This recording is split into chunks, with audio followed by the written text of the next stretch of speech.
অর্ধেক জায়গা দখল করে নিছে ইউনিস একা।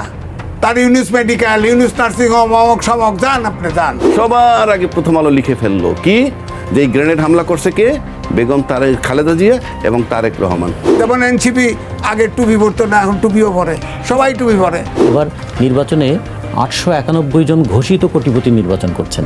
জামাত কি চাঁদাবাজির পক্ষে? দেশবাসী বিশ্বাস করবে? জামাত কি দুর্নীতির পক্ষে? দেশবাসী বিশ্বাস করবে? অর্ধেক প্রতিষ্ঠান জামাতের পক্ষে চলে গেছে। বাংলাদেশ ব্যাংকের হিসাব অনুযায়ী 1.5 বছরে 10,337 জন নতুন কোটিপতির জন্ম হয়েছে। সরকারি যদি প্রচার করে হা ভোট দিন, তাহলে আর না ভোট রাখার দরকারটা কি ছিল? আজকে সবচেয়ে বেকায়দায় পড়ছে প্রথম আলো। তার এই কাজ করতে যে কত কষ্ট হচ্ছে, যে উনি রিভার্স হয়ে এখন বিএনপির তারেক রহমান সাহেবের পক্ষে লিখতেছে।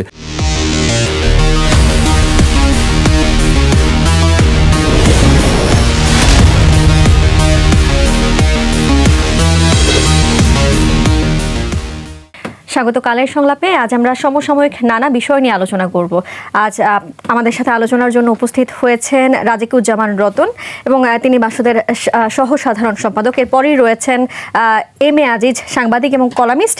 তারপরে রয়েছেন অ্যাডভোকেট আবু হেনা রাজ্জাকি, রাজনৈতিক বিশ্লেষক। আপনাদের সবাইকে স্বাগত জানাচ্ছি আজকের কালের সংলাপে। অনুষ্ঠানের শুরুতেই আমি আমাদের ভাষা শহীদদের প্রতি শ্রদ্ধা জানাতে চাই, যেহেতু এটি ফেব্রুয়ারি মাস। তারপরেই বলতে চাই যে বাঙালি জাতি হিসেবে আমরা বহু ইতিহাসে সমৃদ্ধ এবং আমরা বিভিন্ন সময় দেখতে পাই যে এই ইতিহাস নিয়ে আমরা গর্ববোধ করি, কিন্তু এই ইতিহাসকেই আবার বিভিন্ন সময় সরকার পরিবর্তন হলে এই ইতিহাস কাটছাঁট হয় বা এই ইতিহাসের পরিবর্তন হয় আমরা দেখতে পাই। যেমন এবার পাঠ্য বইয়েও কিন্তু আমরা ইতিহাসের অনেক কাটছাঁট দেখতে পেয়েছি এবার যে পাঠ্য বই এসেছে। আমার প্রথম প্রশ্ন নিয়ে আমি আবু হেনা রাজ্জাকির কাছেই যেতে চাই। যেমন আমরা এতদিন শুনেছি যে স্বাধীনতার ঘোষক প্রেসিডেন্ট জিয়াউর রহমান তিনি বলেছিলেন উই রিভল্ট, কিন্তু এখন বলা হচ্ছে এই শব্দ দুটি কর্নেল ওলি উচ্চারণ করেছিলেন। কর্নেল ওলি যদি সত্যি এই উই রিভল্টের প্রবক্তা হয়ে থাকেন, তাহলে এত বছর ধরে তিনি এর প্রতিবাদ কেন করেননি? এই যে আমরা বারবার শহীদ প্রেসিডেন্ট জিয়াউর রহমানের নাম নিয়েছি, উনি কেন প্রতিবাদ করেননি বলে আপনার মনে হয়? ধন্যবাদ আপনাকে এবং আমার দুজন সহালোচক এবং কালের কণ্ঠের দর্শক শ্রোতা। উই রিভল্ট কথাটার মানে কি? উই রিভল্ট কথার মানে কি আমি স্বাধীনতার ঘোষক? আমার জীবনে প্রথম শুনলাম। যদি আপনার আর্মির রুলস অ্যান্ড রেগুলেশন সম্পর্কে জানা থাকে, যখনই আপনি সিনিয়র কমান্ড করবে তখন যদি আপনি সেটা ক্যারি আউট না করেন, এটার অর্থ হলো আই রিভল্ট। তারপরে যদি সে মনে করেন আরও সিরিয়াস হয়, তারপরে তাকে বলে, তখন বলবে আই রিভল্ট। এটার মানে হচ্ছে এই যে আমি এটা মেনে নিলাম না। এটার মানে হচ্ছে যে উনি ওই সময় যে আমাদের পরিস্থিতিটা ছিল, স্বাধীনতার ঘোষক জিয়াউর রহমান যেটা বলা হচ্ছে অন বিহাফ অফ বঙ্গবন্ধু, এই ধরনের, এটা নিয়ে অনেক বিতর্ক, ওই আলাপ আমি যাচ্ছি না, কিন্তু যেহেতু তার কথাটা আসছে, উনি জিয়াউর রহমান সাহেবের সাথে তাল মিলিয়ে রিভোল্ট করছেন। তৎকালীন যারা তাদের ঊর্ধ্বতন কর্মকর্তা ছিলেন তাদের, আমি যতটুকু জানি চিটাগাং অস্ত্রের আসছিল, সেটাকে আনলোড করতে বলা হয়েছে এবং সে বলছে আমি আই রিভোল্ট। এটা স্বাধীনতার ঘোষক এটা একটা ন্যারেটিভ দিছে, একটা ন্যারেটিভ তৈরি করছে। আমি তার নাম বললাম না, সে একটা ন্যারেটিভ তৈরি করছে যে এতদিন পরে শুনলাম যে উনি নাকি স্বাধীনতার ঘোষক বলতেছে। ইতিহাস বিকৃতি করতে চাওয়া বিকৃতি না তো, আপনি এটা ইচ্ছা করে করলেন। আইদার আপনি ডিকশনারি খোলেন না, আই রিভল্ট কথার মানে কি আমি স্বাধীনতার ঘোষক, আপনি খুঁজেন না রে ভাই। আপনি পত্রিকার ন্যারেটিভ নিয়ে কে বলছে, এটা তো একটা সহজ ডিকশনারি মিনিং আছে। আই রিভল্ট মানে কি? আপনার ঊর্ধ্বতন কর্মকর্তা এখানে আপনাকে একটা অর্ডার দিল, তুমি অ্যাঙ্কারিং করো, আপনি অ্যাঙ্কারিং করেন, আপনি করতেছেন না, এটাই হলো আই রিভল্ট। Very simple. কয়দিন পরে আবার এই যে এদের সাথে আরও ব্যঙ্গ করে আনাচ্ছে, কয়দিন পরে তো বলবে স্বাধীনতার যুদ্ধ শুরু করছে জামাত, স্বাধীনতার যুদ্ধ করবে। তো এই এমনটা কি হতে পারে? আপনি কি আশঙ্কা করছেন? না, আমি না, এটা স্যাটায়ার করে বলবে। অলরেডি পত্রিকায় আসছে যে এরপরে হয়তো এইটা আমরা শুনবো। সুতরাং এইটা হলো কি, শুনেন, আপনারা যদি দেখবেন, আপনি যখন রিভার্স হয়ে যান, যেমন বর্তমানে যে মিডিয়া, আমরা তো মিডিয়া সূত্রে পাই কথাগুলো, যারা বলছে তারা তো আমার কাছে বলে নাই, আপনার কাছেও বলে নাই। আপনি জানেন বাংলাদেশে যে মিডিয়াগুলো কাজ করে, সেই মিডিয়ার তো একটা মিশন থাকে। প্রত্যেকটা মিডিয়া এক একটা পারপাস সার্ভ করে এক একজনের। এটা আমি কিন্তু কোনো দোষের ধরছি না, একটা পলিসি থাকে। কিন্তু এর ভিতরে আপনি দেখবেন যে কিছুদিন আগে আপনার পত্রিকাদের সম্পাদকদের একটা আলোচনা সভা হয়েছিল, সেখানে শফিক রেহমান গেছিলেন।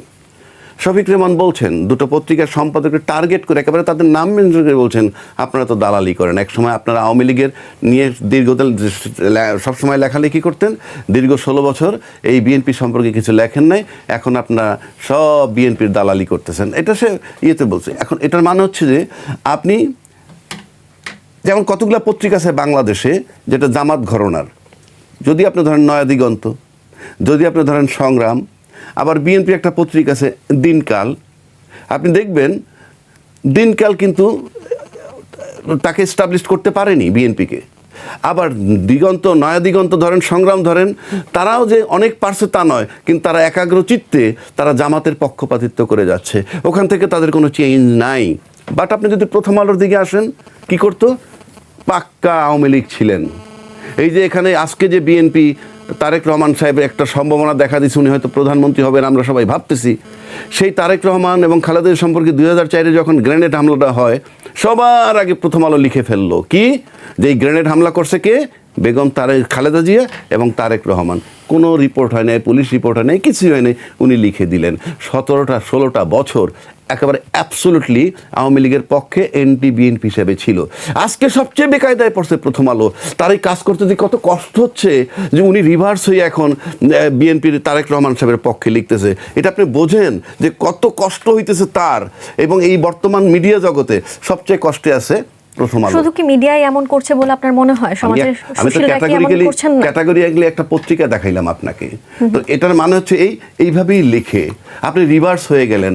আমি আবারও বলছি, চ্যালেঞ্জ ছুড়ে দিলাম, আই রিভোল্ট মানে আমি আপনার এটা ক্যারি আউট করবো না, অর্থাৎ আপনি ধরতে পারেন আমি বিদ্রোহ করছি, আপনারটা মানি না, কিন্তু এটার মানে এই না আমি স্বাধীনতার ঘোষক। জি, আপনার কাছে আমার প্রশ্ন যে আপনি কি শুধু যে পরিবর্তন দেখতে পেয়েছেন বা যে রিভার্সের কথা আপনি বলছেন, সেটা কি শুধু আপনি মিডিয়ার মধ্যেই দেখতে পাচ্ছেন? আমি পার্টিকুলার দুটো পত্রিকা বলছি, প্রথম আলো। জি, আপনি শুধু বলেছেন, হ্যাঁ, এটি শুধু কি আপনি যেই মিডিয়া হাউসের কথা বললেন, শুধুমাত্র কি এটা মিডিয়াতেই হয়েছে, অন্য কোথাও হয়নি, সুশীল সমাজে হয়নি? হ্যাঁ হয়েছে। যেই ব্যবসায়ীরা বলছিল এই পতনের আগে গিয়া যে আপনার সাথে আমরা আছি, দরকার 3 মাস ব্যবসা না করে থাকবো, সেই লোকগুলো এখন পরবর্তীকালে তারেক রহমান সাহেবের সাথে দেখা করছেন, এই জামাতের আমিরের সাথে দেখা করছেন, ইভেন প্রফেসর ইউনূস সাহেবের সাথে দেখা করছেন। আসলে কি জানেন, এই দেশ গড়ার কাজে আমরা কেউ নেই। আমরা হইলাম কিভাবে, মানে কাকে ল্যাং বেড়ে কোথায় ক্ষমতার রাজনীতি, ক্ষমতায় যাওয়ার জন্য মরিয়া। এখন ক্ষমতায় যাওয়ার জন্য মরিয়াতে আমরা অতীতে 2 দল ক্ষমতায় গেছে, এখন সম্প্রতি আমরা দেখতেছি জামাত একেবারে হয়তো কি বলে এটাকে, মরিয়া বলবো না ঠিক, বাট স্বপ্ন দেখতেছে সেও ক্ষমতায় যাবে। জি, ধন্যবাদ আপনাকে। এবার আমি জনাব এম এ আজিজের কাছে যেতে চাই। জামায়াত তাদের ইশতেহার প্রকাশ করেছে এবং সেখানে তারা বলেছে মুক্তিযুদ্ধের আদর্শ, লক্ষ্য রাষ্ট্রীয় এবং জাতীয় জীবনে তারা বাস্তবায়ন করতে চায় এবং শিক্ষার্থীদের কাছে মুক্তিযুদ্ধের সঠিক ইতিহাস তুলে ধরতে চায়। আর রাজনৈতিক বিশ্লেষক যারা রয়েছেন তারা বলছেন স্বাধীনতার 55 বছর পরেও বাংলাদেশের রাজনীতিতে জামায়াতে ইসলামের সরকার গঠন করতে না পারার কারণ হচ্ছে 1971-এ বিতর্কিত ভূমিকা। আপনার কি মনে হয় এই সব বিতর্ক পেছনে ফেলে তাদের যে ইশতেহার সেটি তারা বাস্তবায়ন করতে পারবে? ধন্যবাদ আপনাকে। জামাত একটি আন্তর্জাতিক সংগঠন। গতবার এই আন্তর্জাতিক সংগঠন কেন? হ্যাঁ, কারণ জামাত ইসলাম পাকিস্তান, জামাত ইসলাম ভারত, জামাত ইসলাম বাংলাদেশ, এখন নিবন্ধন পাওয়ার জন্যে জামাতের এই নিবন্ধনের সময় বাংলাদেশ জামাতে ইসলাম নামকরণ হয়েছে। সুতরাং তাদের যে পলিসি, অর্থাৎ ইশতেহার বলেন, রাজনীতি বলেন, এটা কিন্তু বিদেশের সাথে লিঙ্ক ডাইরেক্টলি আছে। এটা একটা এনজিও টাইপ সরকার সংগঠন। আপনি দেখবেন তাদের বহুত প্রতিষ্ঠান আছে। কিন্তু তারা তো বলছেন যে দেশের মানুষের জন্য তারা এই ইশতেহার প্রকাশ করেছেন। দেশের মানুষের জন্যই তো সবাই করে, সব দলই করে। আপনি বলছেন যে এখানে অনেক লিঙ্ক রয়েছে। হ্যাঁ, সব দলের সাথে। যেমন ধরেন এখন সারা জাতি জানে তাদের এখন ইসলামিক শাসন কোথায় আছে বলেন? সৌদি আরব আছে, মিডিল ইস্টে কয়েকটা দেশ আছে, আফগানিস্তানে আছে। আফগানিস্তান জামাত এমন একটা দেশ, আফগানিস্তানে নতুন আইন তৈরি হয়েছে, সেখানে দাসপ্রথা চালু হয়েছে, সেখানে ইমানদেরকে দায় মুক্তি দেওয়া হয়েছে, মধ্যম শ্রেণী উন্নত শ্রেণী তাদেরকে অল্প আচরণ এবং দাস রাখার সিস্টেম, এবং নারীদেরকে মেয়েদেরকে 5 শ্রেণীর উপরে পড়তে দেওয়া হবে না। এটাই সম্প্রীতি, সব পত্রিকায় ছাপা হয়েছে।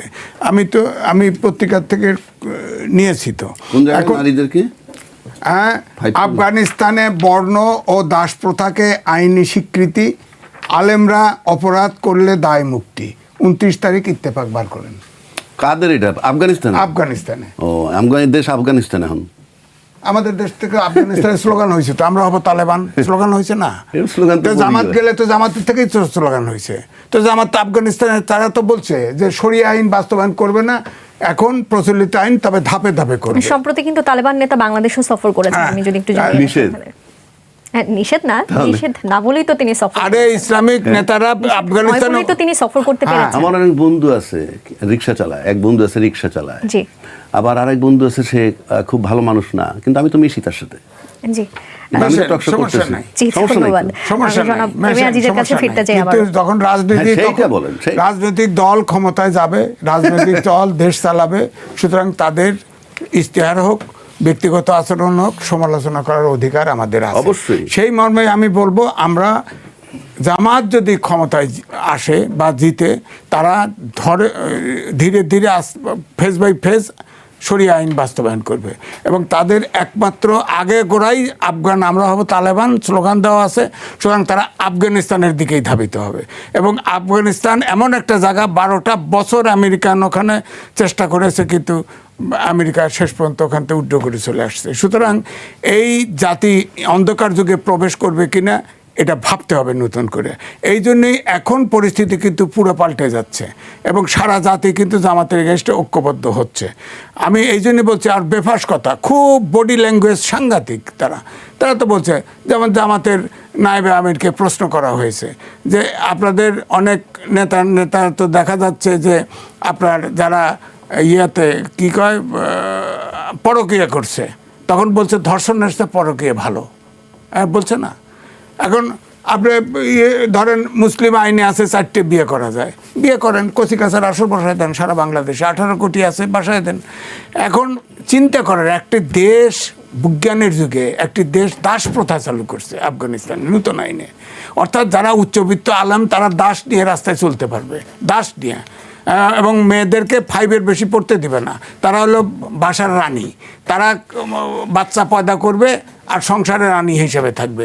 এই ধরনের অন্ধকার যুগে তো আমরা, আমাদের দেশে তো 51% নারী, ভোটারও 51%, মেজরিটি নারী। এখন যদি বলেন অনুপাত হারে, ছেলেদের চাইতে মেয়েরা বেশি কাজ করে। অনেক প্রতিষ্ঠান, গার্মেন্টস সবচাইতে এক্সপোর্ট, আমাদের আর্নিং বেশি, সেখানে গার্মেন্টস। হ্যাঁ, প্রবাসেও নারীরা যাচ্ছে, কোথায় নারী নাই?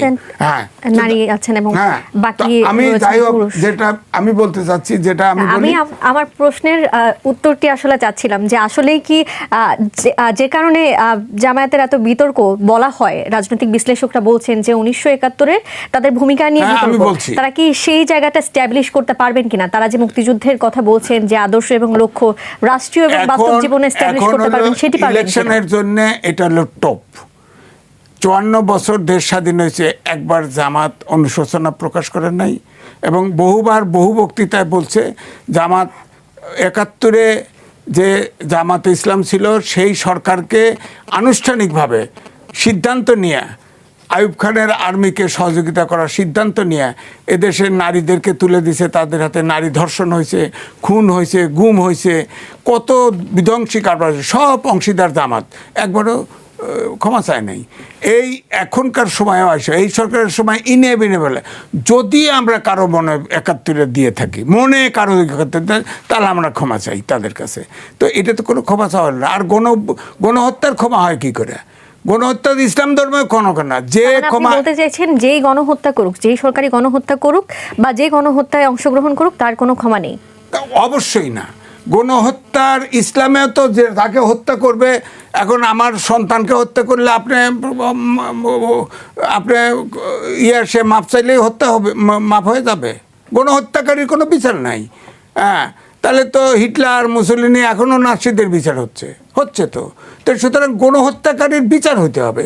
বিচার করে নাই যারা, তারা আমি মনে করি তারা দোষ করেছে, এই বোঝা চাপিয়ে রাখছে, এখন এই দেশটাকে অন্ধকারে নিয়ে যেতে চায়। তাহলে এই যে আপনি যেমনটি বলছেন যে জামায়াত অনুশোচনা প্রকাশ করেনি বা তারা গণহত্যায় অংশগ্রহণ করেছে, কিন্তু তারা ক্ষমা চায়নি, আনুষ্ঠানিকভাবে ক্ষমা চায়নি, কিন্তু তারা এবার নির্বাচনে অংশগ্রহণ করছে, তাহলে তারা গণহত্যায় অংশ নিয়ে যদি নির্বাচনে অংশগ্রহণ করতে পারে, তাহলে আওয়ামী লীগ কেন পারবে না? আমি আপনার কাছে জানতে চাই। না, এটা তো যুক্তি আছে, যুক্তি তো আছেই। কারণ জামাতকে গণহত্যাকারী দল ৭১-এ আপনি তাকে নির্বাচনে অংশগ্রহণ করতেছেন, সেই সরকার আওয়ামী লীগকে বলতেছে তারা এই মাত্র ফ্যাসিস্ট, তারা গণহত্যা করছে, তাদের বিচার করতেছে। এদের বিচার করে না কেন? বিচার করে তারা তো, আমার বক্তব্য হলো গণহত্যাকারীর কোনো মাপ হইতে পারে না। মাপ অনেকেই বলে যে ওনারা মাপ চাইলো না, মাপ চাইলে কেমন মুক্তি হবে? যার মেয়েকে ধর্ষণ করছে, যার বউকে টেনে নিয়ে ধর্ষণ করছে, যার বাপরে হত্যা করছে, সে মাপ দিচ্ছে? সে মাপ দিছে? তো যে বিধ্বংসীকার আইয়ুব খানের সরকারকে তারা তাদের রাজনৈতিক দলের সিদ্ধান্ত নিয়ে হেল্প করেছে, এবং ওই প্রাদেশিক সরকারের মন্ত্রী ছিল, জামাতে ইসলামের মন্ত্রী ছিল, তারা সিদ্ধান্ত নিয়েছে। এই গণহত্যা আইয়ুব খানের ৭১-এ যে গণহত্যা হয়েছে সেটার অংশীদার আইয়ুব খানের সাথে সাথে পাকিস্তানের শাসকের সাথে সাথে জামাত ইসলামও। সুতরাং এটার কোনো, আমি মনে করি এটার কোনো মাপ নাই, এটার বিচার হতে হবে। আমি আমার উত্তর পেয়েছি, আপনাকে ধন্যবাদ। আরেকটা পয়েন্ট বললে, এই যে অলি আহমেদ কথা, দেখেন ওনার কখন কি কয় বলা মুশকিল। আমার কাছে 4টে ভিডিও আছে, 4 রকম কথা আছে। তিনি বলছেন যে আমি একটা জায়গায় বলছে যে আমি আগে রিভোল্টের কথা বলছিলাম, হ্যাঁ এটা ঠিক।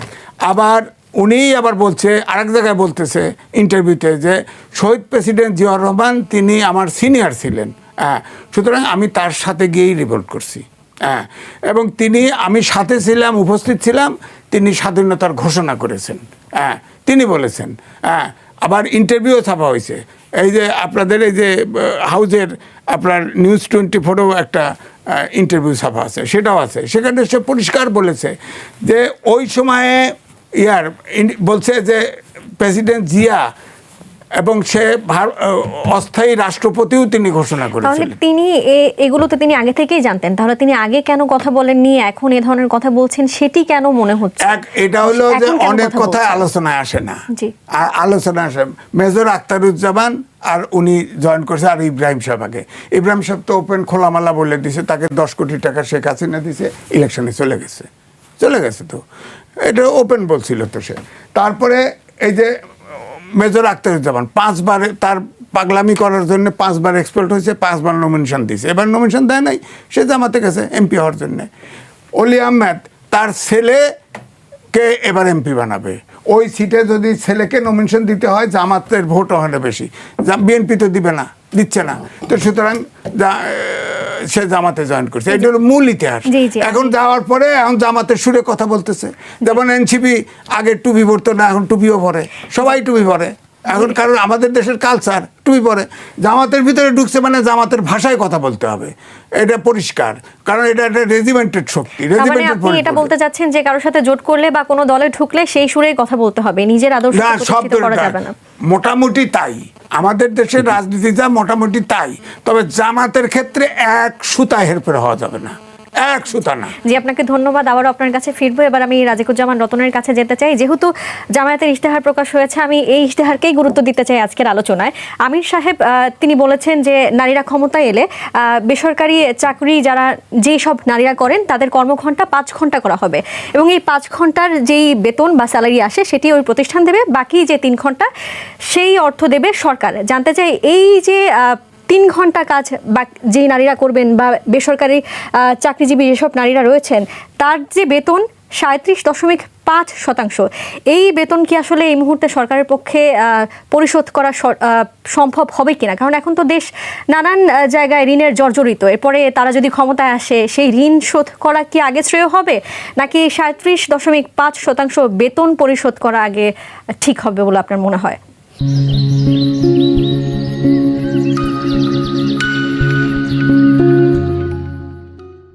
প্রশ্নটা অর্থনৈতিক এবং দায়িত্বটা সামাজিক। জি, পৃথিবীতে প্রথম সমাজতান্ত্রিক রাষ্ট্র হিসেবে সোভিয়েত ইউনিয়ন যখন প্রতিষ্ঠিত হলো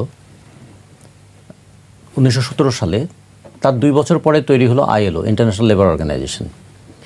আইএলও কনভেনশনে তখন নারীদের মাতৃত্বকে একটা অধিকার হিসেবে চিহ্নিত করা হলো। আর সোভিয়েত ইউনিয়ন তারা মাতৃত্বকালীন দায়িত্বটা একটা সোশ্যাল রেসপন্সিবিলিটি হিসেবে নিয়ে আসলেন।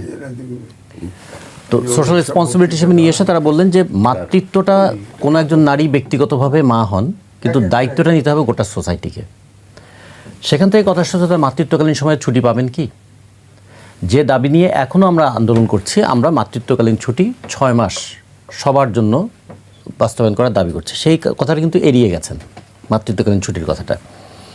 এখন আমাদের আইনে আছে সরকারি কর্মচারীরা মাতৃত্বকালীন ছুটি 6 মাস পাবেন, কিন্তু বেসরকারিরা পাবেন, গার্মেন্টসের ওরা 4 মাস, ইনফর্মাল সেক্টরে মাতৃত্বকালীন কোনো ছুটি নাই। আমাদের যদি বলি যে প্রথম দরকার ছিল নারীদের জন্য মাতৃত্বকালীন ছুটিটা 6 মাস করা, তার সঙ্গে মাতৃত্বকালীন যেহেতু এখন ইউনিট ফ্যামিলি, একটা হলো যদি বলি যে প্যারেন্টাল লিভ, সেই সময় বাবারও 1 মাসের একটা ছুটি, এটা আমাদের একটা ডিমান্ডের মধ্যে, শ্রমিক সংগঠনগুলোর ডিমান্ডের মধ্যে আছে। সেই কথাটা তারা ডিল করেননি, তারা বলেছেন যে 5 ঘন্টা কাজ করবেন আর করবেন, বাকিটা সরকার দিয়ে দেবে। জামাতের যে যতটুকু আমি পড়লাম সেটা হলো পুরো ইস্তেহারটা হচ্ছে একটা পুঁজিবাদী ইস্তেহার, তার সঙ্গে তিনি একটু সমাজতন্ত্র ঘেঁষা কল্যাণকামী অর্থনীতিকে কিছু ব্লেন্ডিং করেছেন। কিন্তু সমাজতন্ত্রের কথা তো আর মুখ দিয়ে বলবেন না, ভোটের জন্য এটা দরকার আছে, সে কারণে তারা একটু মিশিয়ে নিয়েছেন এখানে। যদি এরকম হয় যেখানে তিনি বলেছেন যে নারীদের, একবার বললেন তিনি মাথার তাজ করে রাখবেন, তা মাথার তাজ করে থাকার একটা অসুবিধা কি, যিনি মাথায় তাজ রাখেন তিনি মাঝে মাঝে খুলেও ফেলেন, অথবা তাজ পাল্টাতেও পারেন। কখনো কখনো বলছেন যে রানী করে রাখবেন, তাহলে রানী করে রাখতে গেলে তো কাউকে একজন রাজা হতে হবে, এবং রাজা ইচ্ছা মতো রানীর সংখ্যা বাড়াতেও পারবেন, কমাতেও পারবেন। এই যে নানা কথা বলে কখন কোন কথাটা বলে যে তিনি ভোটারদের মনোযোগটা আকর্ষণ করবেন অথবা নারীদের মনটা জয় করবেন, সেই চেষ্টাটা করেছেন। তারপর একটা রাজনৈতিক দল হিসেবে তাদের তো একটা ইস্তেহার দিতে হয়, সেই ইস্তেহারে তারা নারীর কর্মঘণ্টা, নিরাপত্তা, শ্রম এবং কর্মসংস্থান এই প্রসঙ্গে যে কথাগুলো বলেছেন তার মধ্যে এই মাতৃত্বকালীন বিষয়টা বলেছেন। আমরা যেটা বলতে চাই, তার আগে কিন্তু বলেছেন কি শারীরিকভাবেই নারীরা নাকি উপযুক্ত নয়, তাহলে তার আগের কথাটা খেয়াল রাখতে হবে। আচ্ছা, তা যদি উপযুক্ত না হয়, কারণ নারীদেরকে সন্তান লালন পালন করতে হয়, নারীদেরকে বাচ্চা জন্ম দিতে হয়, এইটা জেনেই তো ডেমোক্রেটিক সোসাইটিতে যদি বলি যে নারীদের ব্যাপারটা কিভাবে দেখা হবে, নারী শ্রমটাকে কিভাবে মূল্যায়িত করা হবে। নারী শ্রম 2 ধরনের আছে, একটা কারখানায় শ্রম দিচ্ছেন, আর হলো পুনরুৎপাদনের শ্রম, মানে পৃথিবীতে শ্রমশক্তি আনার জন্য তিনি যে একটা শ্রম দিচ্ছেন, সেটার রেসপন্সিবিলিটি সোসাইটি। তিনি তো বাড়িতেও সময় দিচ্ছেন। হ্যাঁ, ওটা ধরেন আমি বলছি যে সমাজের জন্য যে নতুন শ্রমশক্তি আসছে একটা মায়ের মধ্য দিয়ে, সেটার জন্য সোশ্যাল রেসপন্সিবিলিটিটাও তার থাকতে হবে। এই জন্য বলা হয়েছিল ডে কেয়ার সেন্টার থাকতে হবে, সিঙ্গেল মাদার যদি হয় তাদের জন্য ডরমিটরির ব্যবস্থা করতে হবে, তাদের জন্য চিকিৎসার ব্যবস্থাটা করতে হবে, এবং তাদেরকে এতখানি দক্ষ করে তুলতে হবে যাতে তারা আজকের আধুনিক যুগের কাজের উপযোগী হয়ে উঠতে পারেন। এখন আধুনিক যুগের কাজ তো সবার শারীরিক পরিশ্রমের কাজ না।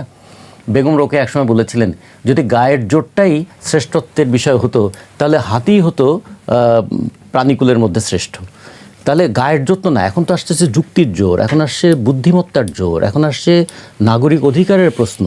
সেই জায়গাগুলো কিন্তু ডিল না করে একটা আমি বলবো যে এটা তিনি চেষ্টা করেছেন নারী ভোটারদের দৃষ্টি আকর্ষণ করবার জন্য, কিন্তু আমরা শ্রমিক সংগঠনের পক্ষ থেকে এটা সবসময় বলেছি, একদিকে কর্মঘণ্টা, দ্বিতীয়ত হচ্ছে মাতৃত্বকালীন ছুটির সমতা বিধান, 3 নম্বর হচ্ছে ডে কেয়ার সেন্টার স্থাপন, চতুর্থ হচ্ছে ফুল টাইম স্কুলিং বাচ্চাদের জন্য, পঞ্চমত হচ্ছে সিঙ্গেল মাদার যদি হয় তার জন্য ডরমিটরির ব্যবস্থা করা।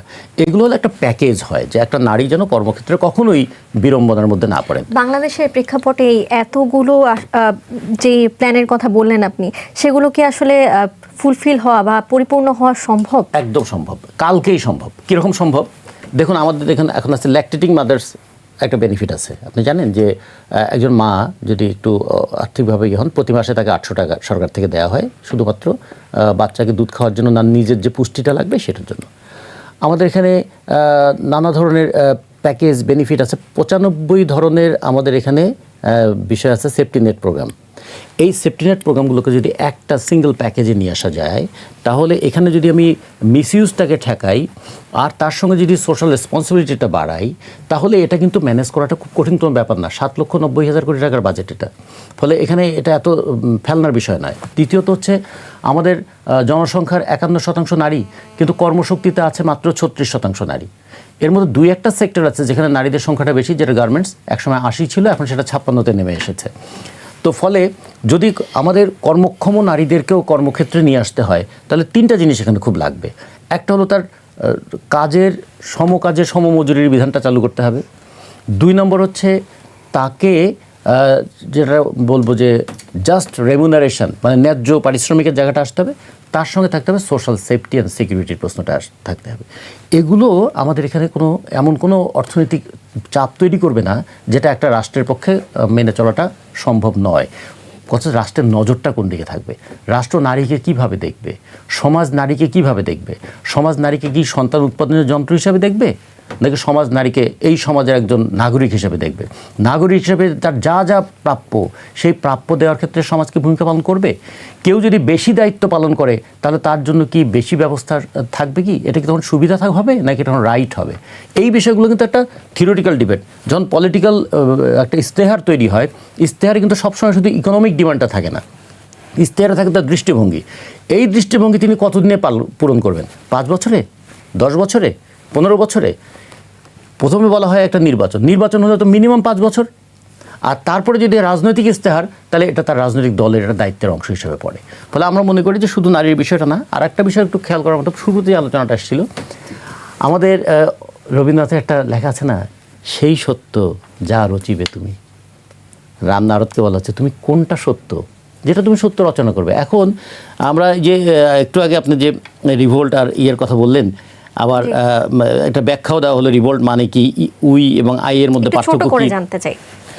এখন শফিকুর রহমান সাহেব বললেন বাংলাদেশে 71 সালে স্বাধীনতার ঘোষণা দিয়েছিলেন ডক্টর অলি আহমেদ বীর বিক্রম। তিনিই প্রথম চিৎকার দিয়ে বলেছিলেন উই রিভোল্ট। এটা তার একদম ডকুমেন্টেড এবং এটা আমরা রেকর্ডেড, কানেও শুনলাম, টিভিতেও দেখলাম। ফলে এটা ডিসগাইজ করার কোনো জায়গা নেই।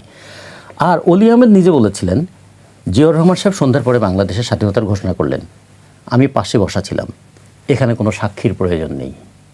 তাহলে এই যে দেখুন এখন কোনটা সত্য, তার মানে কি ইতিহাস আমার মতো করে আমি রচনা করব? যে ক্ষমতা থাকবে সেই ইতিহাস রচনা করবে। সবসময় বলা হতো যে ইতিহাস বিজয়ীরা রচনা করে। এখন ইতিহাস কি প্রয়োজন মাফিক রচনা হবে? সেটা কি তাহলে ইতিহাস বিকৃতি হবে না ইতিহাস নির্মাণ হবে? এখন আমরা দেখছি ইতিহাস বিকৃতি সহ নির্মাণ হচ্ছে। ফলে এই জায়গাতে 71কে 71 জায়গায় রেখে বর্তমান পরিস্থিতিকে 71কে 71-এর জায়গায় রাখলে 71-এর ভূমিকা প্রশ্নবিদ্ধ হয়। এই জন্য 71কে নানাভাবে গুলিয়ে দেওয়ার একটা চেষ্টা করা হয়। আমরা মনে করি এটার পিছনেও একটা রাজনৈতিক দৃষ্টিভঙ্গি আছে তাদের। তারা তাদের রাজনৈতিক দৃষ্টিভঙ্গি দিয়ে উইয়ের ডিফারেন্স হবে কিনা, কে প্রথমে রিভোল্ট করলো, সেনাবাহিনীর একজন সদস্য রিভোল্ট করা মানে কি পুরো সেনাবাহিনী রিভোল্ট করা কিনা, অথবা কোনো একটা রেজিমেন্টকে সামনে নিয়ে আসা কিনা। কিংবা অলি আহমেদ এটাও বললেন, প্রথমে যখন ডিক্লেয়ার করলেন, জিয়াউর রহমান লিখলেন যে আমি মেজর জিয়া বাংলাদেশের স্বাধীনতা ঘোষণা করি, তখন তিনি বললেন যে আপনি শুধু করলে এটা হবে না, এখানে বঙ্গবন্ধুর নামটা না দিলে আমরা কিন্তু রাজনৈতিক ইয়েটা পাবো না। তখন ঠিকই বলেছেন, তাহলে অন বিহাফ অফ বঙ্গবন্ধু এটাও তখন লেখা হয়েছিল। এগুলো তো ইতিহাসের পার্ট। এখন এই ইতিহাস নতুন করে নির্মিত হবে, তার মানে আগের কাগজগুলো, ইতিহাস কি সাদা কাগজে ওই পেন্সিল দিয়ে রাখার মতো, যে পেন্সিলের আর পিছন দিকে রাবার থাকে, ইচ্ছা করলে মুছে দিলাম, ইচ্ছা করলে আবার লিখলাম? তো এই রকম ঘটনা ঘটানোর উদ্দেশ্যটা কি এটা আমরা বুঝতে চাই। দ্বিতীয়ত, মানুষকে যখন নির্বাচন একটা গণতান্ত্রিক ব্যবস্থার অঙ্গ, তখন গণতন্ত্রের চাইতেও এই ধরনের কূট বিতর্কের মধ্যে আমাদেরকে আটকে ফেলার কোনো মানে হয় না। জি, আপনার কাছে আবারও আসবো। আমি আবারও আবু হেনা রাজ্জাকির কাছে যেতে চাই। আমি একটু আগেই যখন এম এ আজিজের কাছে একটি প্রশ্ন রেখেছিলাম, জনাব এম এ আজিজের কাছে, যে আসলেই কি মুক্তিযুদ্ধের যে চেতনা বা এই যে নতুন প্রজন্ম তাদের ভেতরে নতুন করে মুক্তিযুদ্ধের ইতিহাস স্থাপন করা আসলেই কি সম্ভব হবে কিনা জামায়াতের দ্বারা, তখন তিনি বলেছিলেন যে সারা জাতি জামায়াতের বিরুদ্ধে ঐক্যবদ্ধ হয়েছে। আপনার কাছে কি মনে হয়, আসলেই কি সারা জাতি জামায়াতের বিরুদ্ধে ঐক্যবদ্ধ হলো কি না? আচ্ছা, আমি এটা কি করে বলবো? 1 নম্বর। 2 নম্বর আসেন, এই যে 71-এর মুক্তিযুদ্ধ, এটা কি কারো ক্ষমতা আছে এই 71-এর মুক্তিযুদ্ধকে অস্বীকার করার? একটা দেশ তৈরি হয়েছে বাংলাদেশ।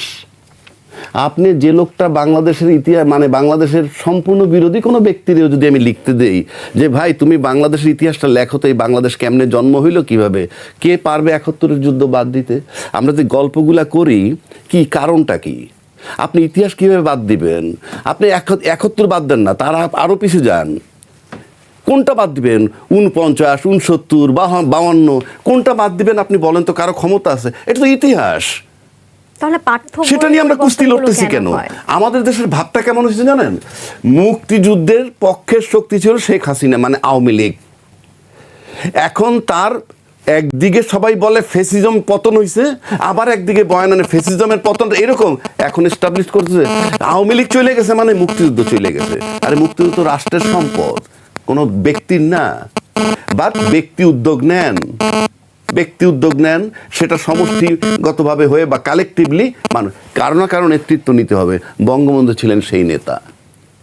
বঙ্গবন্ধু যখন এই বাংলাদেশের দুর্ভাগ্য কি জানেন, আমরা আসলে খুব অভাগা জাতি। বঙ্গবন্ধু যখন বাংলাদেশের স্বাধীনতার পরে আসলেন, উনি ছিলেন একটা অবিসংবাদিত নেতা। এমন কেউ নাই যে দলমত নির্বিশেষে সময়ের ব্যবধানে উনি ওনা নিয়ে কথা আছে, উনি পারিবারিক হয়ে গেছেন, আত্মীয়করণ করছেন ইত্যাদি ইত্যাদি। একটা পর্যায়ে উনি নিহত হইলেন। নিহত করলেন তাতে আমি খুশি না বেজা সেই আলোচনা আমি করছি না, নিহত হইলেন। আচ্ছা, যারা নিহত করলেন তারা কারা? ওই মুহূর্তে কিন্তু বাংলাদেশের আর্মি তারা হইছে, বাট তারা পাকিস্তানের সময়ের রিক্রুট। তারপরে আসেন সময়ের ব্যবধানে আমরা পেয়ে গেলাম জিয়াউর রহমানের মতো একজন মানুষ। কোনো ডাউট নাই যে জিয়াউর রহমান সাহেব একজন পেট্রিয়ট ছিলেন, এতে কেউ দ্বিমত করবে না। কিন্তু আমরা তাকে ধরে রাখতে পারি নাই। তারপরে আসলো কি সময়ের ব্যবধানে, মাঝখানে ছোট ঘটনা বাদ দিলাম, আসলেন এরশাদ সাহেব। লম্বা একটা সময় থাকলেন 9 বছর ক্ষমতায়। কেন থাকলেন? আজকে যদি রিসার্চ করেন দেখবেন যে আওয়ামী লীগের শক্তির সাথে তাদের শক্তি মানে একটা মিল খুঁজে পাওয়া যায়। যে কারণে সবচেয়ে দীর্ঘমেয়াদী ছিলেন হাসিনা, আর তারপরেই নিকটবর্তী লম্বা সময় একটা না, সেটা হলো এরশাদ।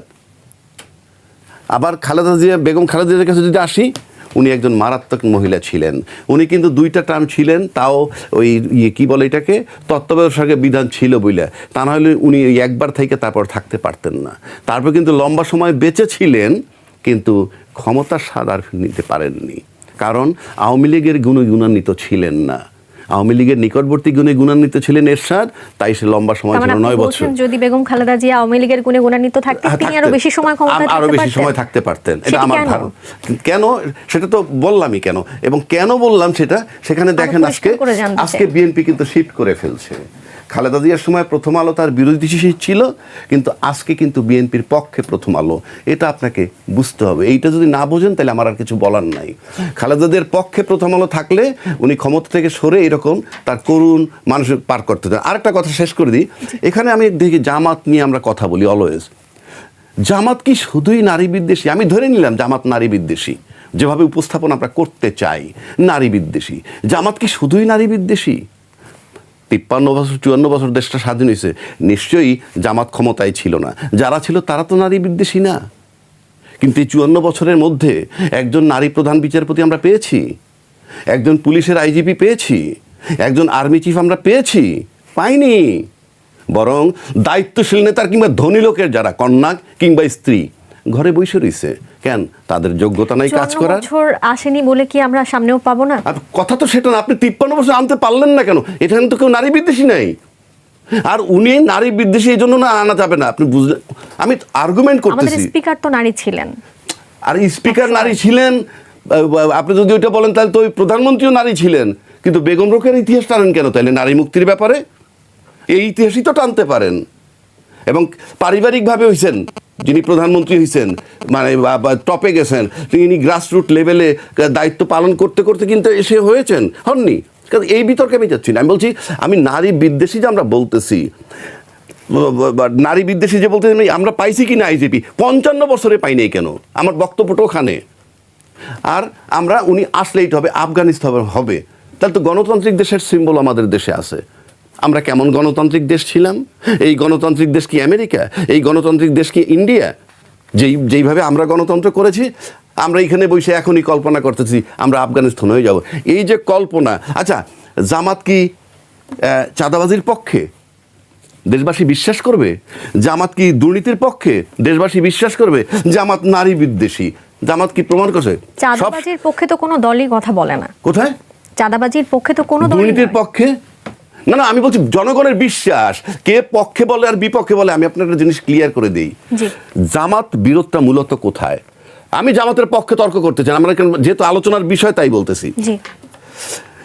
আমি জামাতের ব্যাপারে, আমরা তো সমাজে থাকি, ভাইয়েরা যেমন রতন ভাই, আজিজ ভাই, সমাজে চলাফেরা করি আমরা।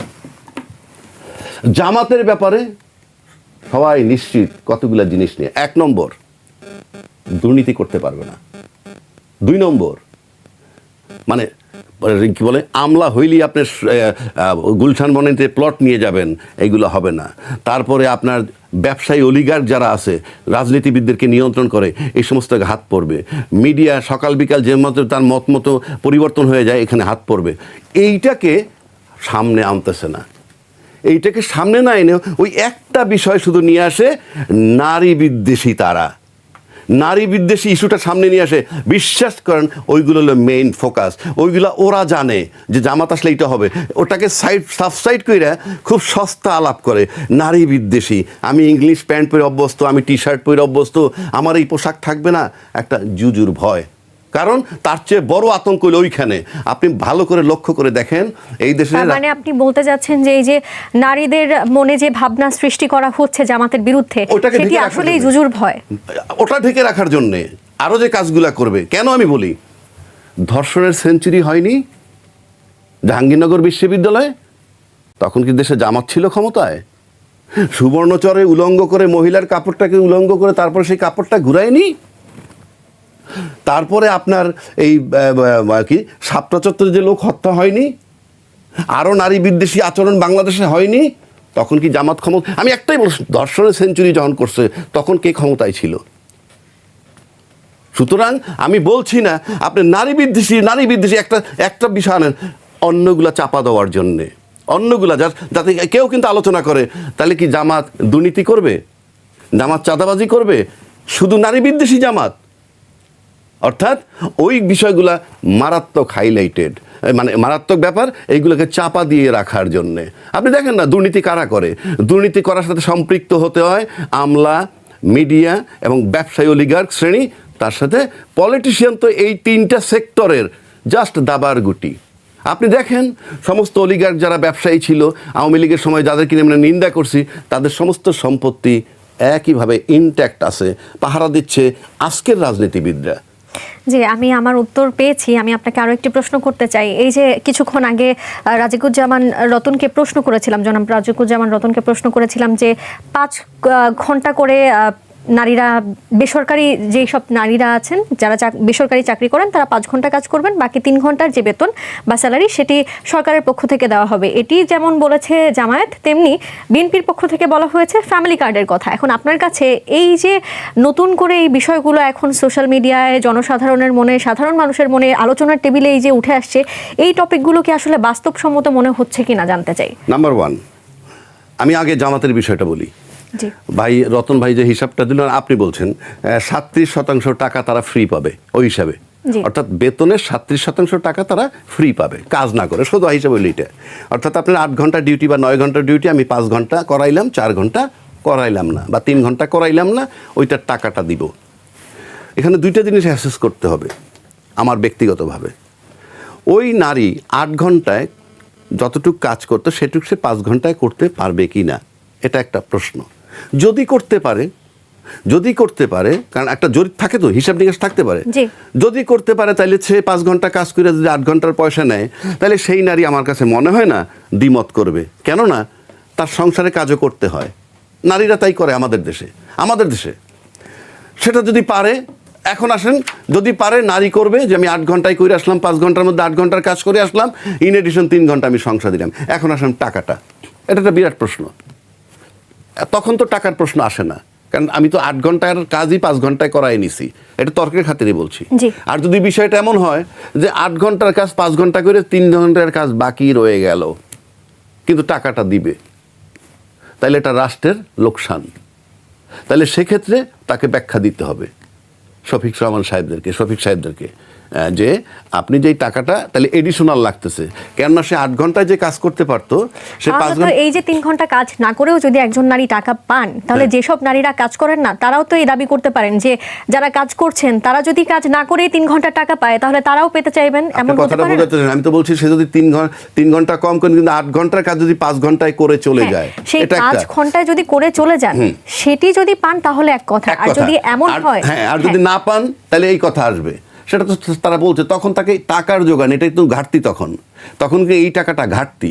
আপনি যদি ফ্যামিলি কার্ড আনেন আর এটা মিলান, 2টার স্ট্যাটাস মোটামুটি সেম, অর্থাৎ ফ্যামিলি কার্ডও তো আপনি কাজ না করে টাকা দিবেন, আর এখানেও কাজ না করে আপনি টাকা নেবেন। যদি তাই হয় তাহলে সুস্পষ্ট একটা ব্যাখ্যা দিতে হবে যে অন্য কোনো হ্যাম্পার না করে, অর্থনীতির কোনো হ্যাম্পার না করে, কারো উপরে ট্যাক্স ইম্পোজ না করে, ভ্যাট না বাড়িয়ে, অন্য কোনো সেক্টরে কোনো ক্ষতি না করে বা কোথাও, তাহলে আপনি টাকাটা কিভাবে দিবেন সেই ব্যাখ্যাটা দিতে হবে। আমি মনে করি বিফোর ইলেকশনই তার দেওয়া উচিত। একইভাবে যেটা বলছি, ফ্যামিলি কার্ডের ব্যাখ্যাও দিতে হবে, টাকার যোগান কোত্থেকে। ফ্যামিলি কার্ডও কিন্তু 4 কোটি কার্ডে প্রতি মাসে 10,000 কোটি টাকা আসবে। সুতরাং এই দুই পক্ষেরই ব্যাখ্যা দিতে হবে, তা নাহলে মনে হবে যে এটা ভোট নেওয়ার একটা প্রতারণার সামিল। জি জি, ধন্যবাদ আপনাকে। আমি আবারও জনাব এম এ আজিজের কাছে ফিরতে চাই। জামায়াতের ইশতেহার নিয়ে আবারও কথা বলতে চাই। ইশতেহারে বলা হয়েছে নিয়োগ প্রক্রিয়াকে আরও সহজ, স্বচ্ছ ও সময় সীমাবদ্ধ করা হবে, এবং পাশাপাশি বলা হচ্ছে যোগ্যরাই চাকরিতে, বয়স কোনো বাধা নয়, এই নীতি অনুসরণ করা হবে। এই নীতি যদি বাস্তবায়ন করা হয় তাহলে কি আপনার মনে হয় বেকারত্ব দূরীকরণের বদলে কোনো কারণে বেকারত্ব বেড়ে যেতে পারে? আমি এটা বর্তমান জামাতের যে পদক্ষেপগুলো নেওয়া হয় সেটাই আমি বলছি। ধরেন জামাতের অনেক প্রতিষ্ঠান আছে, আমি আগেই বলেছি না, এটা এনজিও টাইপ সরকার, বা জামাত একটা এনজিও টাইপ অর্গানাইজেশন। হ্যাঁ, তো আপনি বলেন জামাতের নেতাকর্মীরা বেতন পায় রাজনৈতিক দল থেকে, তাদের প্রায় ঢাকা শহরে 150 ট্রেনিং সেন্টার আছে, সেখান থেকে সাংবাদিক উৎপাদন হয়, পরীক্ষা বিভিন্ন জায়গায় ভর্তি হইতে উৎপাদন হয়, এগুলো করা হয়। এখন যতগুলো প্রতিষ্ঠান আপনি খেয়াল করে ভালো করে অন্তর্চক্ষু দিয়ে খুলে দেখেন, অর্ধেক প্রতিষ্ঠান দখল হয়ে গেছে, অর্ধেক প্রতিষ্ঠান জামাতের পক্ষে চলে গেছে। জামাতের অনেক প্রতিষ্ঠান আছে যেগুলা অর্গানাইজেশন আছে, অর্থাৎ বিজনেস হাউস আছে, তাদের দিয়ে এটা দখল করা হয়েছে, তারা বিনিয়োগ করে নিয়ে নিছে। তো এখন যে প্রশ্নটা আসছে যে 95% বাড়তি পয়সা লাগবে, হ্যাঁ, জামাত ইচ্ছে করলে দিতেও পারে, কারণ তাদের তো সব জায়গাতে ইনকাম আসে। ধরেন ইবনে সিনা যে চাকরি করে, সে তো তার যে চাকরি করে তার একটা অংশ তো জামাতকে দিয়ে দেয় ফান্ড। তারপরে জামাতের যত রাজনৈতিক দলের নেতাকর্মী আছে তারাও ফান্ড দেয়, আবার তাদের যে প্রতিষ্ঠান আছে প্রতিষ্ঠানের আয়ের অংশ দিয়ে দেয়। তো সুতরাং তারা তো একটা এনজিও টাইপের সরকার। যেমন ধরেন ডাকসুতে ভোট হলো, গরম পানি, ঠান্ডা পানি, এই যে এখন দেখেন আপনার রিক্সা টিক্সা কিনে দিছে, এগুলো দিচ্ছে মানুষকে কনভিন্স, অর্থাৎ এক ধরনের ব্রাইব করে, হয়তো কেউ বলতে পারে এটা সুবিধা দেওয়া হচ্ছে না। রাজনৈতিক দল তো এরকম এনজিও টাইপ হতে পারে না, এনজিও করুক, সমস্যা নাই। রাজনীতিতে ব্রাইব কেন আসবে? রাজনীতিতে যেটা করবে রাজনীতি পরিচালনা করবে, সবার জন্য সমান সুযোগ। আপনি এই জন্যই বলছি যে এটা বড় সমস্যা না, সমস্যা হচ্ছে নারীদের অবস্থানটা কী হবে। নারীরা তো স্পষ্ট করেই তারা বলছে যে তারা নারীরা ঘরের রানী থাকবে, কখনো বলছে তারা বায়োলজিক্যাল কারণে কিছু করতে পারবে না। এখন ধরেন এই যে যদি সময় কমায় দেওয়া হয় 5 ঘন্টা, আপনি করেন এটা সারা দেশ যদি জামাতিকরণ হয় বাধ্য হয়ে মানবে। এখন ধরেন গার্মেন্টসে নারীরা কাজ করে, নারীরা আপনাকে একটা ছেলে ধরেন 8 ঘন্টা কাজ করবে, একটা নারীকে কেন সে ব্যবসা করে কেন 5 ঘন্টা দিয়ে রাখবে? সে কেন রাখবে? কে দিবে? সরকার পয়সা দিবে? সরকারের ফান্ড কোথায়? যদি থাকে, হ্যাঁ, আমি বললাম জামাত আসলে পারতে পারে, কারণ তাদের এনজিওর তাদের ফান্ড রেইজ হয়, বিভিন্ন দেশ থেকেও টাকা দিতে পারে। কিন্তু প্রশ্ন হচ্ছে যে আপনি 5 মেনে নেবেন কিনা। আস্তে আস্তে তারা বলছে তো ধীরে ধীরে আপনার শরিয়া আইন বাস্তবায়ন করবে, ধীরে ধীরে আফগানিস্তান হব। তো ধীরে ধীরে তো আফগানিস্তান তো এখন যে জায়গায়, এটা তো আমাদের সহ্য করার নাই। কারণ হচ্ছে আপনি ইমাম হলে তার দায় মুক্তি, অপরাধ নাই, তাকে পরামর্শ দেওয়া হবে। যদি উচ্চবিত্ত হয় তাদেরকে নির্দেশ দেওয়া হবে, হ্যাঁ, আর যারা মধ্যবিত্ত হয় তাদের শাস্তি দেওয়া হবে, আর যারা একদম দুস্থ তারা দাস হবে অথবা তাদের আমি আমার প্রশ্নটি আবারও আপনার কাছে রাখতে চাই। ইশতেহারে বলা হয়েছে যোগ্যরাই চাকরিতে, বয়স কোনো বাধা নয়, এই নীতি অনুসরণ করা হবে। আপনার কি মনে হয় যে এর কারণে বেকারত্ব আরো বাড়তে পারে কিনা? আর যদি বেকারত্ব না বাড়ে, এই নীতি যদি আসলেই বাস্তবায়ন হয়, তাহলে এটি কিভাবে ব্যালেন্স করা হবে? কারণ এটার ব্যাখ্যা একই, যে প্রত্যেকটা মানুষ সব বয়সে, ধরেন আমাকে নিয়ে কি এখন রিপোর্টার বানাতে পারবেন? আমি তো এডিটর লেভেলের, আমাকে তো এডিটরই দিতে হবে। আমাকে নিয়ে রিপোর্টার বানালে তো হবে না, আমি তো রিপোর্টারের যোগ্য হতে পারি, আমি তো সেই লেগ ওয়ার্ক করতে পারবো এখন। এটা অবৈজ্ঞানিক, এটা অবৈজ্ঞানিক তো প্রস্তাব। অনেকেই তো আছেন অনেক দিন ধরে প্রস্তুতি নেন, প্রিপারেশন নেন, দেখা যাবে যে ভাই এটা শিক্ষার উপরে আমি লিখছি, জাতীয় বিশ্ববিদ্যালয়ে খালি সার্টিফিকেট বিতরণ করা হয়, ওই শিক্ষাতে কি হবে? বিজ্ঞানের যুগে, এই অন্ধযুগের কারণে, বিজ্ঞানের যুগে, অটোমেশনের যুগে আপনার প্রযুক্তির বিকল্প, মানুষের বিকল্প হচ্ছে প্রযুক্তি। এই যে রোবট কাজ করতেছে 2টি গার্মেন্ট ইন্ডাস্ট্রিতে, শ্রমিক নাই, ম্যানেজমেন্টে কয়েকটা লোক আছে। আপনার শিক্ষা ব্যবস্থা ঠিক না করলে তো হবে না। অবশ্যই যোগ্য ব্যক্তি শিক্ষা, বিজ্ঞানের যুগে শিক্ষা গ্রহণ করে আপনার চাকরি দিবে, অবশ্যই প্রতিযোগিতার ভিত্তিতে চাকরি দিবে। তার মানে আপনি সরাসরি কি বলতে চাচ্ছেন, এই যে সরাসরি হলো বয়স কোনো ফ্যাক্টর না, বয়স হচ্ছে যোগ্যতা। জি। আপনার তার মানে আপনিও এর সাথে একমত হচ্ছেন যে আসলে বয়স যাই হোক, যোগ্যতা থাকলে যে কোনো সময় সরকারি চাকরিতে বয়স যাই হোক না, বয়সের বিগিনার একটা আর ওল্ডার একটা, সব লেভেলে সব না। আপনার যে রিটায়ারমেন্টের সিস্টেম আছে, রিটায়ারমেন্টের সিস্টেম আপনি ধরেন আগে গড়া হয়েছিল, আমরা স্কুল জীবনে দেখছি 47 বছর, এখন গড়া হয়ে 43 বছর। আপনার সেখানে রিটায়ারমেন্ট টাইম বাড়াই দিতে পারেন, যে কর্মক্ষম থাকে মানুষ আরও দিন। কিন্তু আপনি বয়স আপনি আর আমি একই সাথে আপনাকে বাদ দিয়ে আমি চাকরি নিলাম, তা আপনি চাকরিটা পাবেন কোথায়? সমাজে তো ভারসাম্য নষ্ট হয়ে যাবে। সমাজে এটা হলো ভোট পাওয়ার জন্য সব এগুলো করা হচ্ছে, এগুলো তো ভারসাম্য থাকবে না। আপনার সবাই প্রত্যেকটা বিষয়ে একটা করে বৈজ্ঞানিক ব্যাখ্যা থাকতে হবে এবং শৃঙ্খলা থাকতে হবে। চাকরি বয়সের যে চাকরি দরকার চাকরি দরকার। এখন ধরেন এই যে ছাত্ররা মন্ত্রী হয়েছে না, সব জায়গায় সমস্যা দেখা দিচ্ছে না। এই সরকার অন্তর্বর্তীকালীন সরকার না, সব বিদেশি সরকার, বিদেশি লোকরা সরকার চালাচ্ছে না, পারছে? 17 বছরের সরকারটা এই দেশটাকে রাইট লাইনে নিতে পারে নাই তো। এই ইলেকশন নিয়েও নানান কথা, ইলেকশন করতে পারে কিনা ঠিক নাই। রাইট ম্যান রাইট প্লেসে থাকতে হবে। আবার আপনার কাছে আসবো, ধন্যবাদ। আমি এবার যেতে চাই রাজিকুজ্জামান রতনের কাছে। আপনাকে একটি তথ্য দিতে চাই, পৃথিবীর ইতিহাসে সবচেয়ে হাস্যকর গণভোট হতে যাচ্ছে বলে মন্তব্য করেছেন সংবিধান বিশেষজ্ঞ ডক্টর শাহদিন মালিক। আপনি কি তার সাথে একমত কিনা? এবারের যেই গণভোট হবে সেটি সবচেয়ে হাস্যকর গণভোট হবে। হ্যাঁ, এটার আগে একটু কথা বলে নিতে চাই। জামাতে ইসলাম তারা তো তাদের দলের ইস্তেহার প্রকাশ করেছে, আমাদেরকে আপনারা তার সম্পর্কে আলোচনা করতে বলেছেন, ফলে সেই আলোচনাটা করাটা আমাদের জন্য খুব জটিল।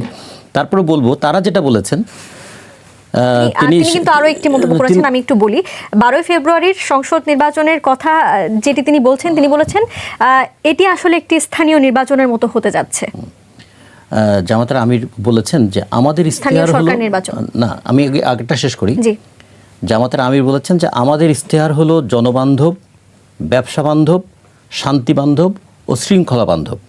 আমরা বেসরকারি ব্যবসাকে বেশি উৎসাহিত করতে চাই, যেখানে শিল্প মালিকরা হবেন দেশের আইকন, তাদের আমরা শিশুর মতো যত্ন নেব।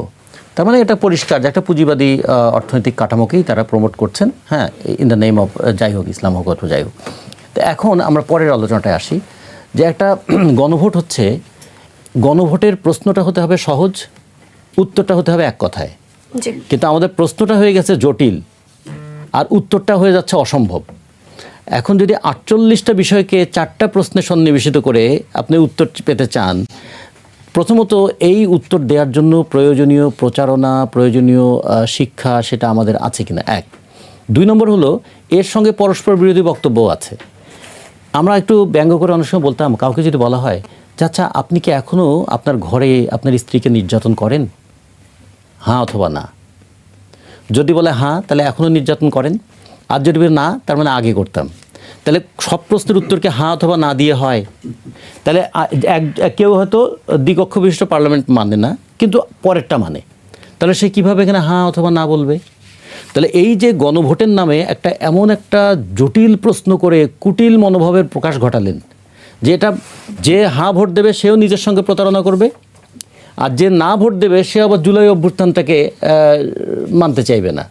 ফলে এইরকম একটা পরিস্থিতিতে বলে, সেই কারণে শাহদিন মালিক বলেছেন এটা কেমন ধরনের গণভোট হলো। গণভোটের প্রধানত আইনি ভিত্তি থাকে না, আইন তৈরি করার জায়গা হচ্ছে পার্লামেন্ট, সেটার জন্য তো একটা নির্বাচন আমাদের হচ্ছেই।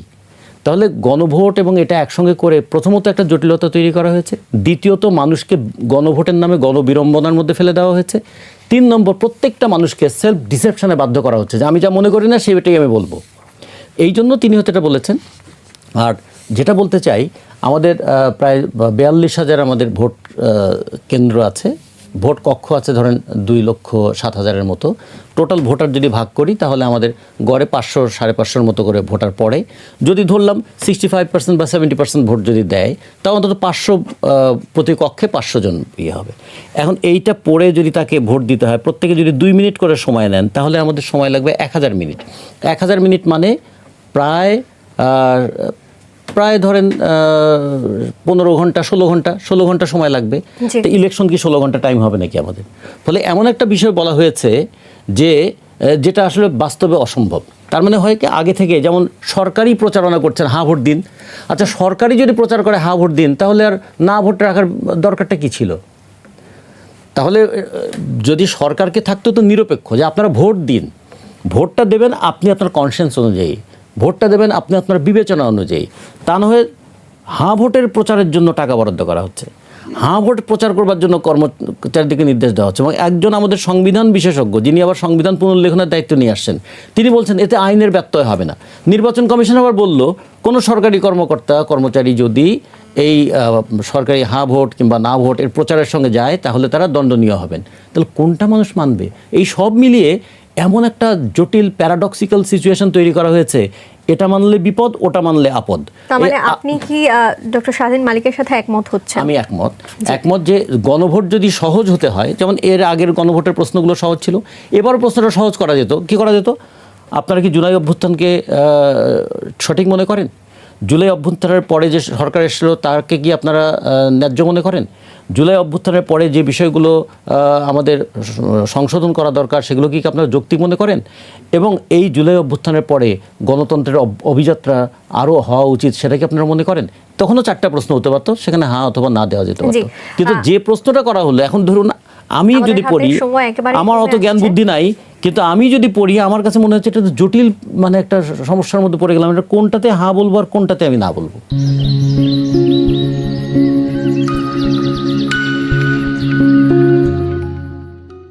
গণভোট নিয়ে স্বাধীন মালিক যে কথাটা বলেছেন, যে উনি এটাকে একটা হাস্যকর ভোট বলেন, এতদিন কোথায় ছিলেন? কোথায় ছিলেন? উনি তো সুশীল সমাজ, এতদিন বলেননি কেন? 1 2 সমস্ত রাজনীতিবিদরা দফায় দফায় 8 মাস আলোচনা করছে, তারা কি বুঝলো না? তারা বুঝলো না কেন যে গণভোটটা হাস্যকর? এটা তারা বুঝে নাই কেন?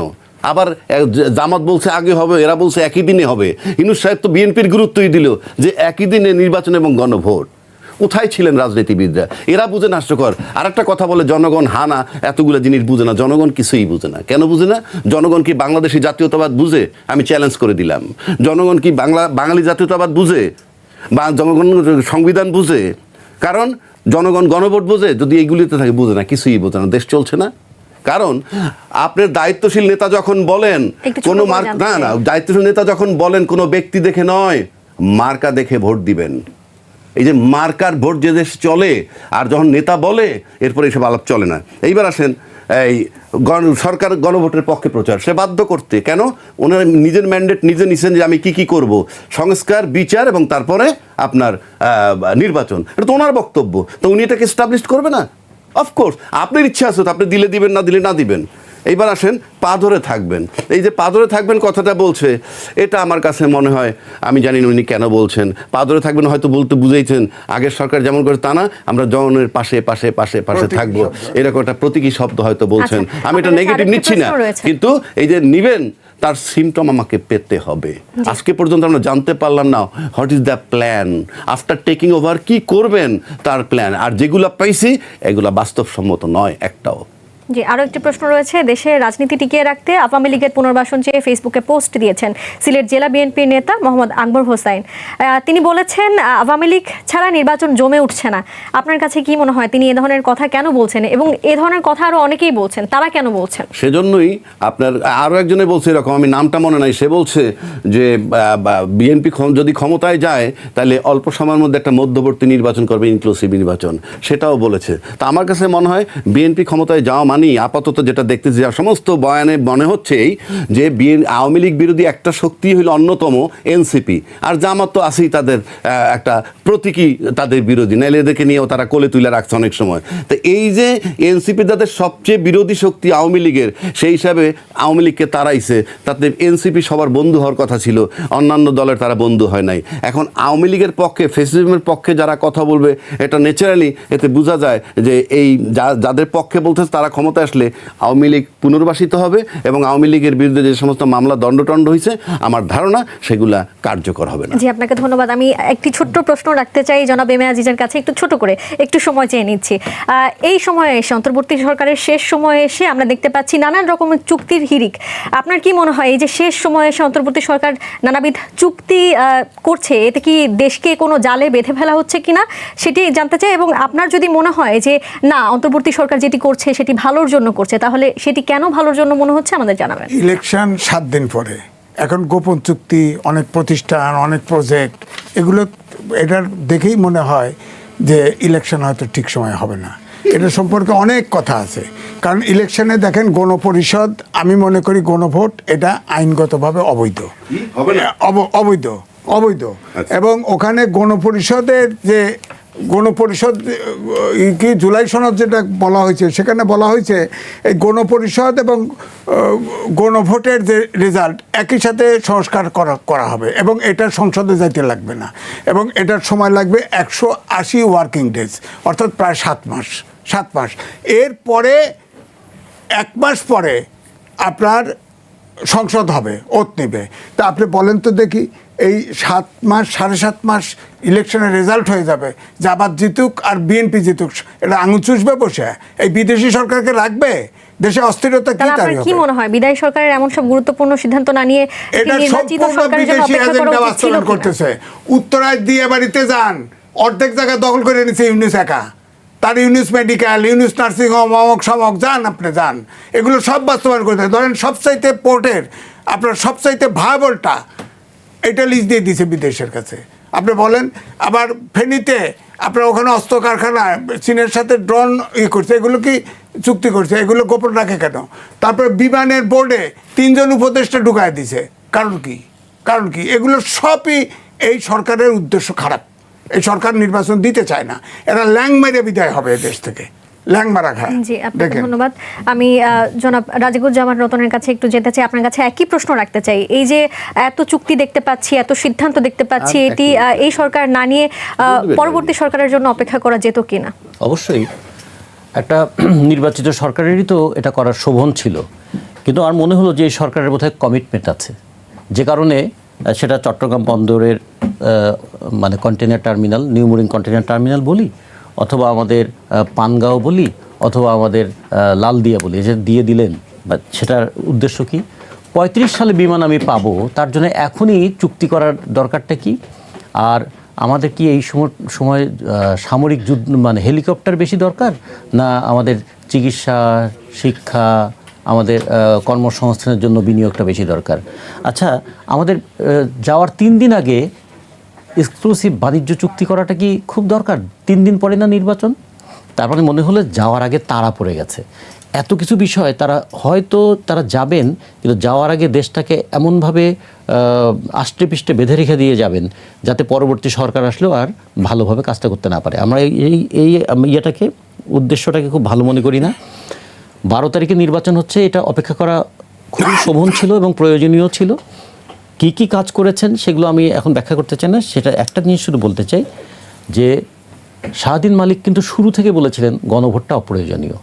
এটা রাজ্জাকি ভাইয়া তো খেয়াল করেন নাই, তিনি শুরু থেকে বলেছেন, এবং আমরা বাসদের পক্ষ থেকে বলেছিলাম, আমরা বাসদের পক্ষ থেকে বলেছিলাম গণভোটটা অপ্রয়োজনীয়, এবং যে কারণে আমরা কিন্তু স্বাক্ষরও করি নাই, এর জন্য সনদে আমরা স্বাক্ষর করি নাই।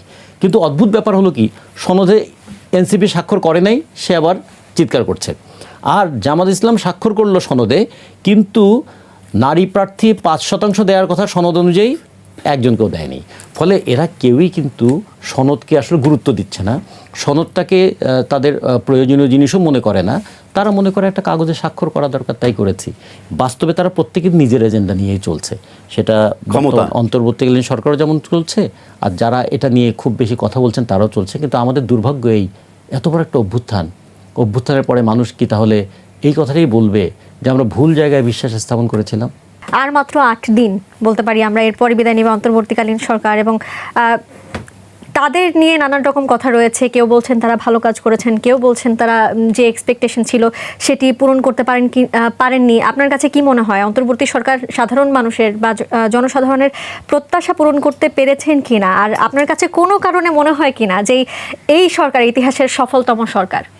না, সফলতম সরকার কিনা সেটা তো বড় কথা না। বড় কথা হচ্ছে আমি ব্যক্তিগতভাবে, এটা আমি বহুবার বলেছি, এই যেমন ভাই বললেন জুলাই সনদে স্বাক্ষর করেনি ছাত্ররা, আবার জুলাই সনদে স্বাক্ষর করছে যারা, এই যে স্বাক্ষর করেনি তাতে কিন্তু মানুষ মনে করে যে তারা জুলাই সনদের পক্ষে, আবার যারা স্বাক্ষর করেছে তাদের অনেককে আমরা মনে করি ওনারা জুলাই সনদের পক্ষে নয়। তার মানে স্বাক্ষরটা ফ্যাক্টর না, ফ্যাক্টর আমরা বুঝতেছি কি, বিশ্বাস করতেছি কি। একইভাবে আমি বলবো এই সরকার ক্ষমতা আসার পর ফ্রম ডে ওয়ান সমস্ত রাজনৈতিক দলগুলা চিৎকার করে বলছে সরকারকে কোঅপারেট করতেছে, এক লাইনও কোঅপারেট করে নাই, প্রশাসন তাকে কোঅপারেট করে নাই। এখন বলতে পারেন সে থাকলো কিভাবে? শুধুমাত্র থাকছে তাকে টাচ করতে পারে নাই বিধায়। সেটা কেন পারে নাই সেটা তারা জানে, কারণ নাহলে আমি ফ্রম ডে ওয়ান এমন কোনো টক শো নাই যেখানে হাতে গোনা 2-1 ছাড়া তাদের ব্যর্থতা দেখে নাই। সেই ব্যর্থতার গ্লানি নিয়ে 18 মাস চললো, নির্বিকার সমস্ত বিজ্ঞ পলিটিশিয়ানরা তাকায় তাকায় দেখলো, দেশের ক্ষতি দেখলো। 18 মাস একটা লোক দেশের ক্ষতি করছে, যাকে রাজনীতিবিদরা সহায়তা করে নাই, প্রশাসন সহযোগিতা করে নাই, কিন্তু তাকায় তাকায় দেখছে। কেন? তার মানে রাজনৈতিক দলের সেই ক্যাপাসিটি নাই। রাজনৈতিক দল 3টা সেক্টরের কাছে বন্দী। আবারও বলছি, মিডিয়া, আমলা এবং বিজনেস অলিগার যারা আছে, এবং এদের কাছে রাজনীতিবিদরা জিম্মি, এবং এরা সরকারকে কিছু করতে পারেনি বিধায় রাজনীতিবিদরা নীরবে সহ্য করছে। উনি বলছে, স্বাধীন মালিক বলছে আমরাও অনেক কিছু আমরাও বলছি, বললে কি হবে? সরকার যেটা করা সেটাই করছে, কারণ সরকারকে পেঁচায় ধরতে পারে না। বলা কথাগুলো পরিবর্তন হয়, হ্যাঁ, সময়ের সাথে বলা কথাগুলোর পরিবর্তন হয়। সময়ের সাথে আপনাকে সিদ্ধান্ত নিতে, এই যে সময়ের সাথে সিদ্ধান্ত, 24 তারিখে যে আন্দোলনটা হইলো, সেই আন্দোলনের পর আপনি লক্ষ্য করে দেখেন তো, আপনি কি 2029-এর আগে নির্বাচন পাওয়ার কথা শেখ হাসিনা যদি না যাইতো? আজকে যারা ক্ষমতা যাওয়ার জন্য মরিয়া কল্পনাই তো করতে পারে নাই, যারা এখানে বসে এখন নির্বাচনের দাবি করতেছেন, জোরালো করে, তারা তো বহুজন ছিলেনই না। আজকে যদি শেখ হাসিনা না থাকতো, অনেকে যারা আসছেন তারা এখনও আসতে পারতেন না, আসতে না পারলে নির্বাচন চাইতে পারতেন না। সেগুলো তো বিবেচনায় নিতে হবে। আমরা কি করেছি, দেশবাসী কি করেছে, রাজনীতিবিদরা কি করেছে, আপনি আমি বললে হবে না। প্রত্যেকটা ব্যক্তি সে নিজে কি রোল প্লে করছে সে তা জানে। সুতরাং কেউই কিন্তু স্বচ্ছ নয়। এবং মরিয়া ধারণা ছিল কি, ইউনূস সরকার আসার পরে 3-4 মাসের মধ্যে তাকে ফেলে দিবে এবং বাধ্য হবে নির্বাচন। সে যে আস্তে আস্তে 18 মাস পর্যন্ত যাবে, এটা কেউ কল্পনা করেনি। এখনও চিন্তা করে যদি কোনো কারণ ইউনূস সাহেব চলে যায়, বিশ্রী অবস্থা হয় দেশের, কথার কথা বলছি, যদি কোনো ক্ষেত্রে সে নির্বাচন দিতেও ব্যর্থ হয়, যদি চলে যায়, তাহলে যাদের স্বপ্ন নির্বাচন করে ক্ষমতায় যাবে সেখানে বুমেরাং হয়ে যাবে। এখনও মানে এটা বলে মানে কোনোভাবে তাল মিলে নির্বাচনটা হয়ে যাক, ক্ষমতায় যাব, এই হইল স্বপ্ন।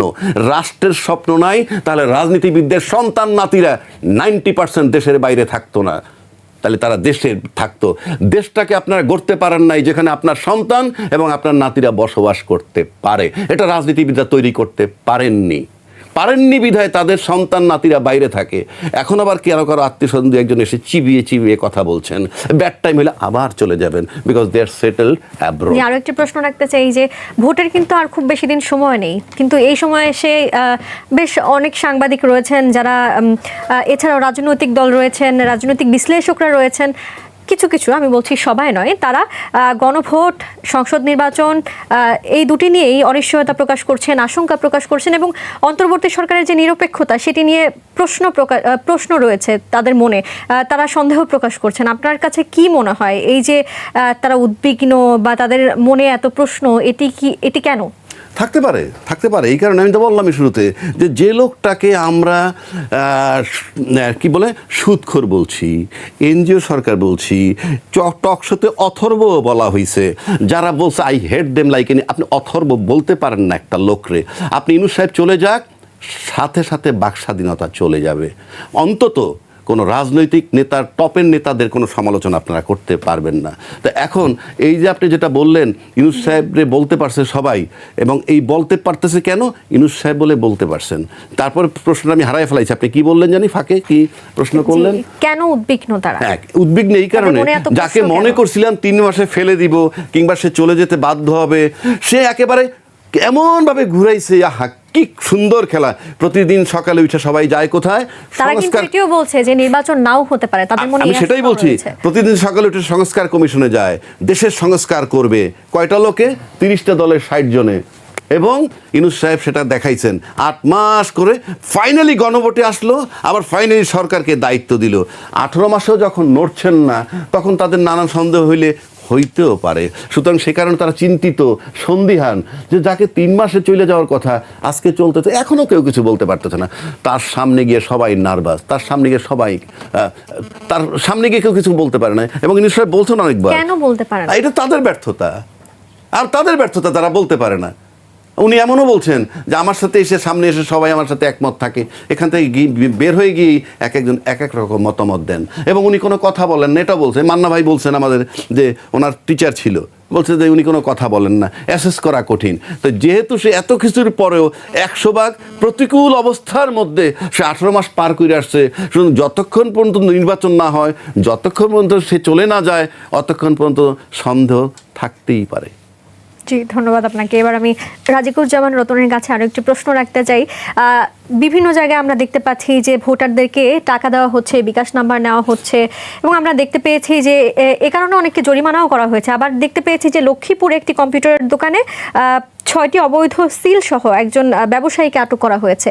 এই যে নির্বাচন নিয়ে এত কড়াকড়ি, তারপরেও কেন আসলে ভোটারদের টাকা বিতরণ করা হচ্ছে, বা এই যে সিল বানানোর মতো একটি দুঃসাহস করা হয়েছে বলে আপনার মনে হয়?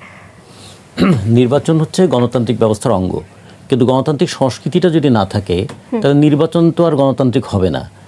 আর নির্বাচনটা এখন 3M দ্বারা প্রভাবিত: মানি, মাসল অ্যান্ড মিডিয়া, বা ম্যানিপুলেশন। এখন মানি পাওয়ার যাদের আছে তারা মাসল পাওয়ার হায়ার করতে পারে, তারা ম্যানিপুলেট করতে পারে। টাকাওয়ালাদের দেখুন, এবার নির্বাচনে 891 জন ঘোষিত কোটিপতি নির্বাচন করছেন 300 আসনে, মানে গড়ে প্রায় প্রতি আসনে 3 জন করে কোটিপতি আছেন। 100 কোটি টাকার উপরে কোটিপতি আছেন 27 জন। তো এরা 27 ওরে বাবা, তো তারা 100 কোটি টাকার উপরে, এটা হলো ঘোষিত। এখন ওয়েটিং লিস্টে কারা আছেন? এই 1.5 বছরে বাংলাদেশ ব্যাংকের হিসাব অনুযায়ী 1.5 বছরে 10,337 জন নতুন কোটিপতির জন্ম হয়েছে। এগুলো তো ঘোষিত। আর যাদের বালিশের তলায় টাকা আছে কিংবা ট্রাঙ্কের ভিতরে টাকা আছে, অন্য জায়গায় টাকা, সেটা তো হিসাবই নাই। এই যে টাকার একটা শক্তি আছে না, এই টাকার শক্তিটাকে তারা আইনি শক্তিতে রূপান্তরিত করতে চায় আইনসভার সদস্য হিসাবে। এই জন্য পার্লামেন্টটা ক্রমাগত ব্যবসায়ীদের ক্লাবে পরিণত হয়ে যাচ্ছে। পার্লামেন্ট সদস্যদের বিরাট একটা অংশ যারা হবেন ব্যবসায়ী, এবং নির্বাচনটাকেও তারা একটা ব্যবসার বিনিয়োগ হিসেবে দেখছেন। তো ব্যবসার বিনিয়োগ হিসেবে যখন দেখেন, তখন তাদের পুঁজি কী কারো কাছে টাকাটা একটা পুঁজি, কারো কাছে পেশি শক্তি একটা পুঁজি, কারো কাছে আঞ্চলিকতা একটা পুঁজি, কারো কাছে ধর্মীয় উন্মাদনা একটা পুঁজি। এক একজন এক এক পুঁজি নিয়ে নেমেছে। ফলে এই প্রত্যেকে তার পুঁজিটাকে খাটাচ্ছে ভবিষ্যতের মুনাফার জন্য। যে কারণে আজকে দেখুন, যে লোকটা যে সিলটা বানালো, সে কি জানে না এই সিল বানানোটা অন্যায়, অবৈধ কাজ? নিশ্চয়ই তাকে এইরকমই আশ্বাস দেওয়া হয়েছে, যদি তুমি ধরা পড়ো আমরা তো আছি, আর যদি ধরা না পড়ো এটা দিয়ে যদি নির্বাচনে কোনো একটা সুবিধা নেওয়া যায় সেটা তারা নেবেন। এখন কী নিতে পারবেন, কতটুকু নিতে পারবেন পরের প্রশ্ন, কিন্তু তারা ট্রাই করবেন। এই জন্য আমরা পোস্টাল ব্যালট নিয়ে একটা কথা শুনেছি, এক বাসায় বসে সব পোস্টাল ব্যালট সেগুলো দেখা হচ্ছে, সেগুলো আমরা ছবিতে দেখেছি। ফলে এই যে ঘটনাগুলো ঘটছে, এটা ম্যানিপুলেশনের এই জায়গাটা, আশঙ্কাটা থেকেই আছে। ঘটনা যখন প্রকাশিত হয়েছে, নির্বাচন কমিশনের এখন দায়িত্ব দ্রুততম সময়ে এগুলো পদক্ষেপ নেওয়া। ইতিমধ্যে পুলিশের কাছে যারা ধরা পড়েছেন, এটা একটা ছোট্ট বলবো যে টিপ অফ দ্য আইসবার্গ, মূল বরফের চাঙড়টা পানির নিচে আছে। ফলে সে ব্যাপারে আরও সতর্ক থাকতে হবে, যাতে নির্বাচনটাকে সুষ্ঠু, অবাধ এবং একটু শান্তিপূর্ণ করা যায় সেই চেষ্টায় তারা উদ্যোগ আপনাকে নেবে। ধন্যবাদ। আমি আবারও জনাব আবু হেনা রাজ্জাকের কাছে ফিরতে চাই, একটি প্রশ্ন করতে চাই আপনার অনুমতি নিয়ে। সেটি হলো, আওয়ামী লীগের ভোট পেতে কারোর সমস্যা নেই, কিন্তু আওয়ামী লীগ ফিরে আসতে চাইলে বা রাজনীতিতে ফিরতে চাইলে এত সমস্যা কেন তৈরি হচ্ছে? বিষয়টা খুব সহজ। অভ্যুত্থানের পরে জি, এই আওয়ামী লীগকে নিষেধ করার পক্ষে আমরা তো মাঠে আন্দোলন করি না, আমার তো দল নাই, আমরা টিভিতে ফুল টাইম বলছি এটা নিষিদ্ধ হোক। জি, ছাত্ররা কিন্তু নিষিদ্ধ করতে গেল, হাসনাত আবদুল্লাহ গং যারা আছে তারা নিষিদ্ধ করতে গেল। তখন বিএনপি আমাদেরকে জানান দিল এই যে কোনো দল আমরা নিষিদ্ধ করার পক্ষে নই, তাহলে নিষিদ্ধ করার পক্ষে নেই। আবার যখন রাষ্ট্রপতিকে অপসারণ করতে গেল তখন বিএনপির পক্ষ থেকে বলা হয়েছে রাষ্ট্রপতিকে অপসারণ করলে সাংবিধানিক সংকট হবে। তাহলে প্রধানমন্ত্রী সরাইলে সাংবিধানিক সংকট হয় না? হয়। কিন্তু কেন? কারণ যেই যে আওয়ামী লীগকে সরানো হইল না, আমরা নিষেধ করতে এখনও নিষেধের পক্ষে আমি, ফর এক্সাম্পল। কারণ আপনি এত লোক হত্যা করছে, 1400 লোক হত্যা হয়েছে, 57 জন অফিসার হত্যা হয়েছে, শাপলা চত্বরে হত্যা হয়েছে, আয়নাগর হয়েছে, বিনা বিচারে হত্যা হয়েছে, ক্রস ফায়ার হয়েছে। অফকোর্স নিষিদ্ধ চাই, কিন্তু প্রশ্ন হচ্ছে এটা করার জন্য জনমত লাগে। জনমত কারা দেয়? রাজনৈতিক দলরা। সবচেয়ে বড় দল বিএনপি সেটাকে অপোজ করেছে। অপোজ যদি আপনি করে থাকেন তাহলে কেন করেছেন? হ্যাঁ, আপনি গণতন্ত্রের মূল্য দেখাইছেন, কিন্তু আবার যখন তখন কি করছে সরকার? কোন জায়গাটায় পড়ছে? ছাত্ররা বলতেছে, ছাত্ররা তার নিয়োগকর্তা তখন বলতো, ছাত্ররা বলছে আওয়ামী লীগ নিষিদ্ধ করো, বিএনপি বলতেছে আমরা নিষিদ্ধের পক্ষে না, সেটা জনগণ সিদ্ধান্ত নিবে। তখন সরকার কোন জায়গায় গেছে? একটা বেকায়দায় জায়গায় পড়ছে। তখন সে মধ্যবর্তী একটা অবস্থান নিছে, কি যে এদের বিচার না হওয়া পর্যন্ত তাদের যাবতীয় রাজনৈতিক কার্যক্রম স্থগিত করা হইল। এতে কি হইল? বিএনপি খুশি যে রাজনৈতিক কর্মকর্তা না থাকলে তো আমার হয়ে যায়, আর ওরা খুশি যে এরা মাঠে নাই, ওদেরকে ম্যানেজ, এটা এক ধরনের আপনি ম্যানেজমেন্ট বলতে পারেন, যে ম্যানেজ করছে। একই কায়দায় দেখবেন গণভোট জামাত চাইছিল আগে, বিএনপি চাইছে একই দিনে নির্বাচনের দিনে। আমাদের সাথে যখন এম এ আজিজ সেখানেও ম্যানেজ করছে। তিনি কিন্তু বলেছিলেন যে আপনি একটু আগেই যখন বলছিলেন যে বিচার হয়নি সেজন্য আসতে পারবে না বা এমন একটি কথা বলছিলেন, তখন কিন্তু জনাব এম এ আজিজও বলেছিলেন যে জামায়াতের যেসব নেতাকর্মীরা রয়েছেন তাদের অনেকেরই বিচার হয়নি বা তারা অনুশোচনা করেননি। তাহলে তাদের ক্ষেত্রে এই বৈষম্যটা আসলে আওয়ামী লীগ, সেটা আসতেছি। জামাতের বিচার হয়েছে, যুদ্ধাপরাধীদের বিচার হয়েছে। আপনি যদি কোন যে 5 জনের করছি আর 20 জনের করতে পারেনি, দায়টা কার? You tell me. আপনি তো বিচার করছেন 5 জন 7 জন যাদেরকে মৃত্যুদণ্ড দিয়েছেন। সরকার ছিল সেই সরকারের, তো আপনি কয়বার বিচার করবেন? তো এখন করেন, আবার আপনার নির্বাচিত হয়ে আসলে করেন। জিনিসটা বুঝতে হবে তো আপনাকে।